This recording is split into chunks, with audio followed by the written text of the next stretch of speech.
This thing is silly, and I bought 3 of them. This RX-78-2 variant is from the Gundam Breaker Batlog series, and it's only available at Target. This entry grade kit is in a 1/44 scale. This is a super easy snap together kit, and to add to the simplicity, it only comes with 4 runners, and the instructions are simple enough for a caveman to do it. Panel lining? Get that shit out of here, I'm too lazy for that. Accessory wise, this only comes with 1 beam rifle and a shield, and the obvious backpack. There's no beam sabers for the handle, but you can always attach one from another kit. Which, let's be honest, if you do Gunpla, you probably have hundreds of those lying around. This kit does come with stickers to add to the Americana look of it. There's 2 versions for the right side shoulder. I opted for the blue one. The stars go on the left shoulder. There's 2 red ones on the back shoulders, as well as 2 red stickers that wrap around the thigh, and some stripes for the shield. There's no red stickers for the eye, it's just a red piece. The Gussie on this kit doesn't have a sticker either. The kit holds together pretty well. Articulation on this kit is really good, and you can do a wide variety of poses. The head moves a full 360 and can look this high, arms can do a full 360, legs go up about this high, back legs not as high due to the side skirts. Here's it right next to an RX-78 high grade kit. Here's a comparison of the shields. You may be wondering if this kit is compatible with other high grades. The answer is kind of.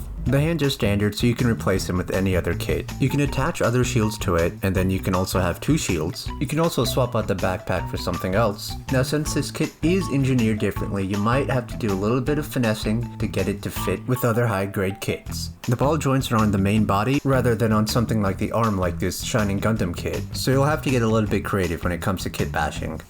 Or you could try making an Eldritch Abomination. Overall, for $10, I would say this is pretty worth it. If you want to check out other collectible and toy reviews, make sure to check out this video right here.